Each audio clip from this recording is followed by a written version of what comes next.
जो है उन्हें परिचय के मोहताज नहीं है। जहां पत्रकारिता की आवाज को कई बार ये होते हैं कि हमारी मीडिया का रैंकिंग कहां जा रहा है, उसी दौरान में कई लोग स्तंभ बन के खड़े रहते हैं। तो हम लोग की भी आपसे मिलवाते रहते हैं ताकि आपसे भी उम्मीद करें कि आप जिस फील्ड में जाएं आप भी आगे बढ़ते रहें और अच्छे काम को करते रहें। यहाँ पर तो आपके सामने आप सब जानते होंगे शुभंकर मिश्रा सिंह। अब ये पटना आ रहे थे तो पटना में आए तो हम लोग की एक मुलाकात हो गई, सौभाग्य सब लोग की। तो हमने कहा कि आप लोग को भी मिलाएं, तो इसलिए थोड़ा हम आज आप लोग से मिलवा दिए। कैसा लग रहा है सर क्लास? तो आप लोग बैठ गए। हाँ,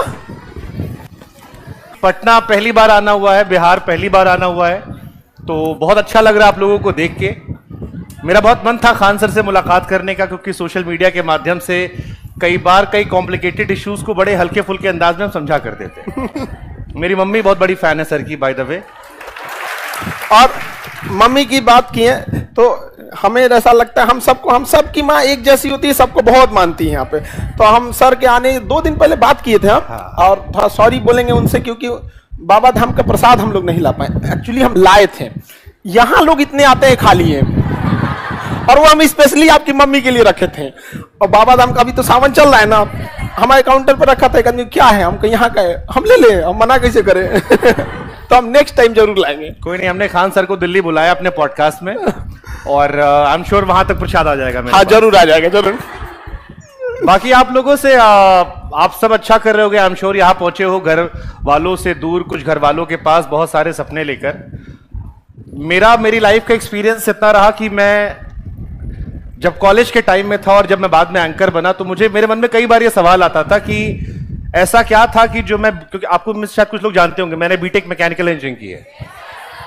तो बीटेक से जब मैं टीवी की दुनिया में आया तो मेरे करियर में सक्सेस बहुत तेज आने लगी।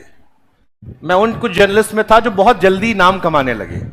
तो फिर मेरे मन में ख्याल आया कि यार टैलेंट तो पहले भी होगा मुझ में, तो वहां पर सक्सेस उतनी तेज क्यों नहीं मिली? क्योंकि मैं अपने स्कूल में एक एवरेज लड़का था, और टीवी की दुनिया में मैं धीरे धीरे एक्स्ट्राऑर्डिनरी बनता गया। मैंने आज तक से रिटायरमेंट लिया था। मैं पहला एंकर था जिसे टीवी से निकाला नहीं गया था, स्वेच्छा से छोड़ के गया था। तो ये थॉट आया मेरे मन में, अच्छा किए थे। हमने स्ट्रेट फॉरवर्ड बोल देते हैं, लेकिन सच में बहुत अच्छा किए। तो इसका रीजन क्या था? आई थिंक वो रीजन मैं आप लोगों से शेयर करना चाहता हूं। कोई भी काम जिंदगी में जिसमें आपको घड़ी देखने की जरूरत ना पड़े, हमेशा करियर के प्रोफेशन में उसे चुनना। सर ये सबको खाली फोन पे बतियाने में मन लगेगा, फिर उस पे ही ना घड़ी देखेगा सर, ना भूख देखेगा सर, ना प्रोफेशन बनाएगा सर उसको। आप सब्जी का ठेला भी लगाओ, लेकिन अगर आपका मन लगता सर उसमें भी क्रिएटिविटी है, तो आप उसमें भी झंडा गाड़ दोगे। लेकिन कोई भी ऐसा काम जिसमें आपको बार बार घड़ी देखना पड़े, जैसे कई बार मैं सर से बात कर रहा था कि ऐसे कोचिंग सेंटर में भी पढ़ाई करते थे और मैं पीछे आके बैठ जाया करता था, और फिर 2-3 साल हम घर पे सिर्फ कहते थे कि तैयारी कर रहे हैं। क्या कर रहा है लड़का? तैयारी कर रहा है। और फिर तैयारी का रिजल्ट आता था, कई बार संकोच करते थे और बड़ी सारी परेशानियां हुई। या एग्जाम होते थे, अक्सर पूछते थे कि भाई तुमसे क्या पूछा सर ने? टीवी में यह सवाल कभी नहीं आया। उसका रीजन यह होता है कि जब आप अपने पसंद की चीज को करते हो तो आपको किसी को पुश नहीं करना पड़ता, किसी को आपको उठाना नहीं पड़ता, किसी को आपको पढ़ने के लिए कहना नहीं पड़ता, वो काम करने के लिए कहना नहीं पड़ता। और जब आपका एवरेज दिन होगा, क्योंकि आप हर दिन अपना बेस्ट नहीं दे सकते हो, लेकिन आपका एवरेज भी आपके चॉइस ऑफ फील्ड पे किसी और के बेस्ट से बेहतर हो जाता है। सो इसलिए अपने करियर में आप क्या करते हो वो आपका फैसला है। मैं सर के कोचिंग बिल्कुल बंद करवाने या कम करवाने के लिए नहीं हूं, लेकिन जो करना शिद्दत से करना, दिल से करना या मत करना, क्योंकि 140 करोड़ की आबादी वाले देश में मीडियोकर्स की जरूरत नहीं है। और जितनी मेहनत करनी है वो अभी करना, क्योंकि अगर आपको अपने सपनों को पूरा करना है तो बाकी लोगों से थोड़ी ज्यादा मेहनत एक उम्र में करनी होगी। जो 11th-12th में करता है उसको टॉप कॉलेज मिल जाता है, जो कॉलेज में करता है उसको अच्छा प्लेसमेंट मिल जाता है, उसके बाद जिंदगी एक अवसर और देती तैयारी करने का। जो तीनों में नहीं करता है वो ताउम्र मेहनत करता रहता है।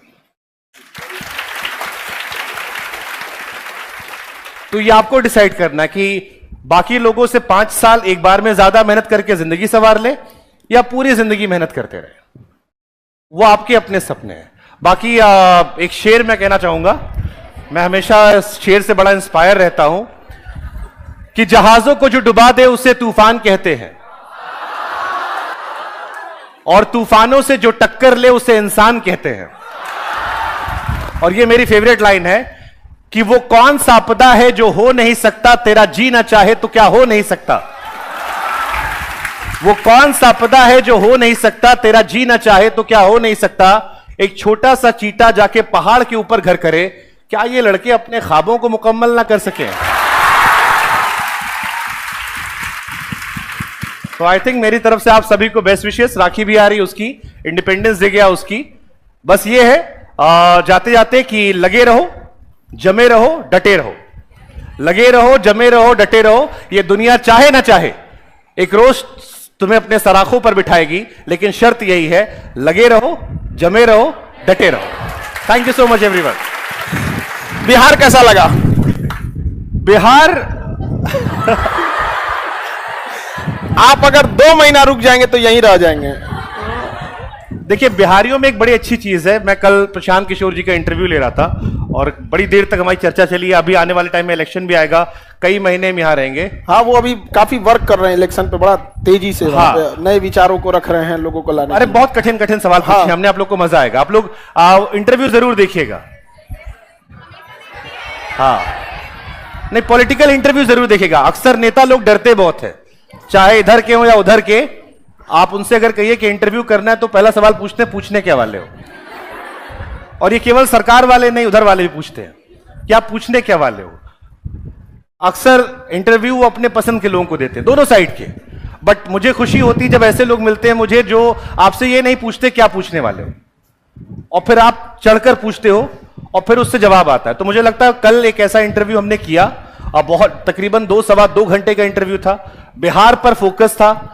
बहुत सारे मेरे मन में सवाल थे कि कैसे, क्यों, क्या केवल हवाबाजी है। एंड आई एम श्योर कि आप लोग को मजा आएगा। बाकी वो आपका निर्णय कैसे उसे आप देखते हो। बट मेरे हिसाब से एक बढ़िया इंटरव्यू कल हमने किया है और मुझे लगता है कि वो, क्योंकि अभी चर्चा में है, लोग उनसे उम्मीद भी करें तो देखने में उनके नजरिए को लेकर काफी क्लैरिटी मिल जाएगी।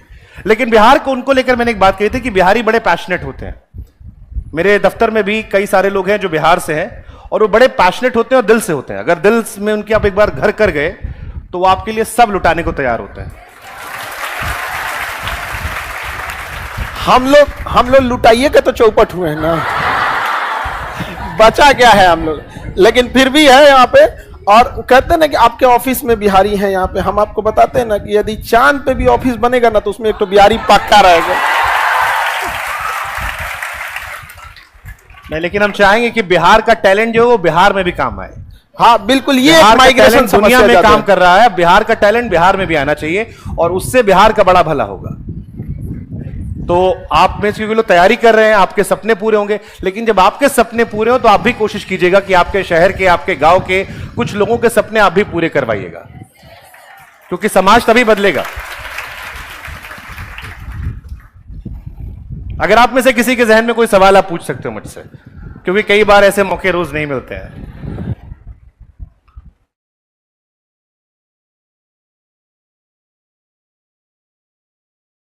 देखिए, खान सर रक्षाबंधन मनाने वाले हैं बड़े पैमाने पे, तो मुझे लगता है कि राखी के साथ आपकी कविता भी शायद वो ले लेंगे। पोयम ले लेंगे हम वहां पे आपको। आप पोयम लिख के लाइए कुछ। सर से कोई सवाल पूछना है पूछिए हमको। पोयम मेरे पे लिखी है। हाँ जी, सर से कोई सवाल है तो पूछ लीजिए। पोयम राखी के दिन सुना दीजिएगा, ठीक है? राखी आपका 2 दिन बचा हुआ है यहाँ पे बस। हाँ, यहाँ पे उस दिन पोयम आप सुना दीजिए।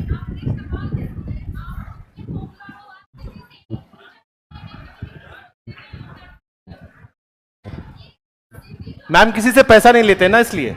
हाँ, लाइव वालों के लिए हम सवाल दोहरा देते हैं कि लड़की का क्वेश्चन था कि सर आप इतने फेमस हैं, इतने आगे जा चुके हैं, फिर भी आप किसी से सवाल पूछते हैं तो डरते क्यों नहीं है? तो सर का जवाब था कि पैसे किसी से नहीं लेते आप। देखो, जब आप किसी से कुछ लेते हो तो आपकी जवाबदेही उसकी तरफ होती है। जब हमने टीवी भी छोड़ी थी तो कई सारी पॉलिटिकल पार्टीज ने हमसे कहा था कितना पैसा चाहिए।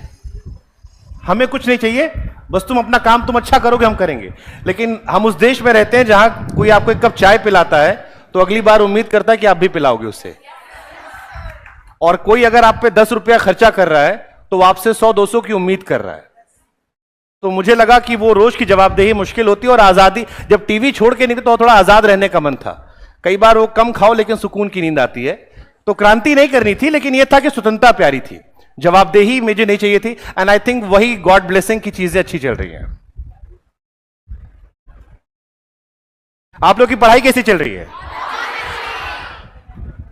कितने लोग को अपने आप पे भरोसा है कि इस बार मामला निकल जाएगा? कई सारे हाथ इसमें भी नहीं उठे। कई बार ये स्टूडेंट्स की एक और भी समस्या होती है जो हम लोग नहीं फेस कर पाते हैं। एक गार्जियन इन लोग को ऐसा टाइम देता है जैसे लगता है कोई फल तोड़ के लाना है, कब होगा। खास करके लड़कियों से 4-6 महीना भेजेंगे, कहेंगे अभी तक नहीं हुआ। एक ये समस्या। दूसरा, बिहार की यूनिवर्सिटीज ने इन्हें बर्बाद कर दिया। 6 साल में ग्रेजुएशन करके देते हैं। अब अगर इनका ये पीसीएस का बैच है, बिहार पीसीएस जिसे भी हम लोग या नॉर्मली बीपीएससी बोलते हैं, जैसे यूपी पीसीएस, अगर इनमें बहुत सारे ऐसे बच्चे बच्चियां हैं जो केवल इसलिए फॉर्म नहीं भर पाते हैं कि उन्होंने 4 साल हो गया ग्रेजुएशन में करते, अभी सेकेंड ईयर का एग्जाम नहीं हुआ है, तो 4 साल हो गया सेकेंड ईयर नहीं हुआ है यहाँ पे। एक ये। दूसरा, कुछ बेईमान लोग चंद पैसों की वजह से कई बार पेपर लीक कर देते हैं, बड़ी इनका सपना टूटने लगता है। हम तो कहते हैं कोई ऐसा डिवाइस लगाए नार्को टेस्ट टाइप का उगलवा ले, उसके बाद फिर गायब कर दे। कुछ की हिम्मत टूटने लगता है उससे। अच्छा, हम लोगों को भी बड़ा बुरा लगता है, चाहे जो भी हो। अब सर हमारे दिल्ली से आए घर छोड़ के यहाँ पे ताकि पढ़ाने के लिए, तो सर उतना दूर आप हैं। तो अब यहाँ पे ना ऐसा होता था कि पहले जो अमीर बच्चे थे वो दिल्ली जाके पढ़ाई करते थे। अब सबको दिल्ली तो नहीं भेज सकते थे, हम दिल्ली के जितने बेस्ट टीचर थे उनको यहाँ ले आ दिए यहाँ पर। तो ये लोग भी अपना घर द्वार सब छोड़ के यहाँ के पढ़ाते हैं। और जब पेपर लीक हो जाता है ना, तो कई बार सर लोग हमें कॉल करते हैं कि सर बिहार में क्या हो रहा है। उस समय हमको जवाब देने के लिए कुछ रहता ही नहीं, हम बोले क्या बोले, अजीब सा हो जाता है।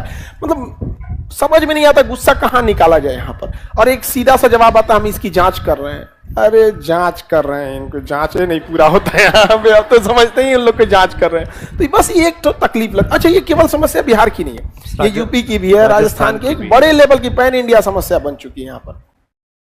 हमने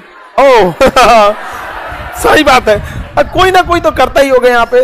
अब होता है यहाँ पे गांव में ना, ये धर्रा बन गया कि पैसा से नौकरी मिल रही है। क्षणिक फायदा सबको चाहिए होता है। जो मेहनत नहीं कर रहा हो, पैसा दिखा रहा है, किसी को नेता बन के लूटना है, वो कई बातें, मतलब मैं सहमत हूं इस बात से कि अगर आप जात देख के वोट देंगे तो जाहिर सी बात है जो नेता आएगा वो आपको पैसा दे के आपका वोट ले रहा है, तो पैसा कहां से लाएगा?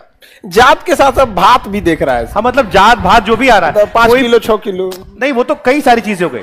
लेकिन जब आप आदमी की जगह जाति, और ये बहुत सच्चाई भी है, मैं जैसे आप में से इतने लोग बैठे हो, मैं दावे से कह सकता हूं कि 70% लोगों का नाम सुन के बता सकता हूं आप किस पॉलिटिकल पार्टी को वोट देते हो।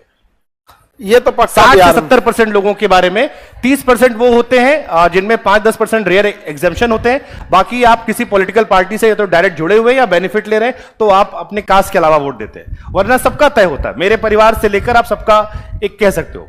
तो आई थिंक ये एक परसेप्शन तोड़ना बहुत जरूरी है। नहीं तोड़ोगे तो फिर नेता को पैसा चाहिए। अब नेता की फंडिंग भी तो कोई कर रहा है ना, इलेक्शन में खर्चा कर रहा है, गाड़ी चलवा रहा है, हेलीकॉप्टर लेके उड़ रहा है, कोई पैसा दे रहा है, तो पैसा वो रिटर्न भी तो चाहिए होगा। तो रिटर्न अपने घर से तो देगा नहीं, तो कहां से लाएगा? ऐसे ही कुछ ना कुछ कांड होंगे, कभी घोटाला होगा, कभी आपके पेपर लीक होंगे, कभी कुछ होगा। तो आई थिंक वो भी एक बड़ी समस्या है, बट वो हमारे हाथ में नहीं है। हमारे हाथ में ये कि हम अपना सक्सेस कैसे पाए। तो एक छोटा सा फॉर्मूला मैं आप लोग को देके जा रहा हूं, बहुत इजी फॉर्मूला है 3C का। मेरे हिसाब से फील्ड कोई भी हो, अगर ये 3C का फॉर्मूला अपनाते हैं तो आप लाइफ में सक्सेसफुल हो सकते हैं। अब 3C में क्या है? पहला, कॉन्फिडेंस, जिसलिए मैंने आप लोगों से पूछा था कि आप में से कितने लोग को लगता है कि इस साल निकल जाएगा मामला। तो सबसे पहला तो आपको आत्मविश्वास होना चाहिए कि मैं कर लूंगा। जैसे खान सर से मैंने बात की तो सर ने कहा कि पहले मैं ट्यूशन पढ़ाता था, but he was having confidence कि मैं कर लूंगा। एंड आई एम श्योर इनके सपने आगे भी होंगे कि ये भी कर लूंगा। तो पहले आधी लड़ाई तो इस यहां से होती है कि आपको भरोसा है कि भाई अगले साल रिजल्ट जब आएगा तो मैं देखने जाऊंगा, मेरा नाम है। अगर मैं नीचे से देखना शुरू कर रहा हूं, मुझे डर है, तो आधा तो आप वहीं खत्म हो गए। तो first is confidence. Second, clarity, कि अब ये तो है कि हम कर लेंगे गुरु, अब करेंगे कैसे? तो करने का तरीका सर है। वो अलग अलग फील्ड के अलग अलग है, वो आप अपने सीनियर समझ सकते हो किस फील्ड में आप क्या कर रहे हो। But first should be confidence, second should be clarity, कैसे किया जाएगा, and the last should be consistency. वो शाहरुख खान ने कहा था ना कि आपकी तबीयत खराब होगी, गर्लफ्रेंड नाराज होगी, बॉयफ्रेंड गुस्सा हो जाएगा, बीच में ब्रेकअप हो जाएगा, कभी घर में पैसों की समस्या होगी, कभी रोड पे बारिश होगी, कभी ऑफिस आने का मन नहीं करेगा, बहुत सारे इश्यूज होंगे। लेकिन उन सब के बीच में रोज आपको कंसिस्टेंसी रखना है उस पीरियड में कि सपना पूरा हो। सो अगर आप में कॉन्फिडेंस है, उसके साथ क्लैरिटी है, और with clarity you have consistency, कर ली दुनिया मुट्ठी में। एक और बताते हैं, जैसे हम ट्यूशन शुरू किए थे, आज टीचिंग बन गए यहाँ पे। आज कोई भी ऐसा गरीब विद्यार्थी भारत के किसी कोना पे वो ये नहीं कह सकता है खान सर के रहते मेरी पढ़ाई रुक सकती है, चाहे जिस फील्ड की पढ़ाई करे। इसीलिए नीट जेई में भी हम लोग स्टार्ट किए कि उसमें यहाँ पे। और एक और बात बताते हैं, आने वाले, अभी तो ये छोटा लक्ष्य नहीं है, बड़ा लंबा लक्ष्य है, लेकिन कुछ समय ऐसा होगा कि दहेज लेने से लोग को डर लगेगा, और हम लोग उस पर वर्क कर रहे हैं। और आप लोग का धीरे धीरे थोड़ा साथ चाहिए, धीरे धीरे थोड़ा वर्क कर, अचानक नहीं जाना चाहिए, वरना मतलब किसी आग में हाथ डालने से पहले देखना चाहिए कितना गर्म है, उसी हिसाब से हटना चाहिए। तो एक ये भी समझता कि वो दहेज का पैसा आपकी पढ़ाई पे खर्च हो सके। और जिस दिन आप लोग पढ़ लिखिएगा उस दिन सबसे ज्यादा फायदा इस देश को होगा, क्योंकि एक पक्षी कभी अपने एक पंख से नहीं उड़ सकता है। हम पुरुषों को लगता था कि आज हम लोग आगे बढ़ा सकते हैं, आज तक ट्राई कर रहे हैं लोग 70 साल से। एक बार आप लोग का भी साथ मिल जाएगा, सब आगे बढ़ेंगे। बाकी आप सब लोग को अच्छा लगा होगा। जैसे सर अपने फील्ड में एकदम बेस्ट किए, आप लोग भी अपने अपने फील्ड में जाइएगा, बेस्ट कीजिएगा, ठीक है। Thank you so much everyone. ध्यान रखिए अपना, खुश रहिए, मस्त रहिए।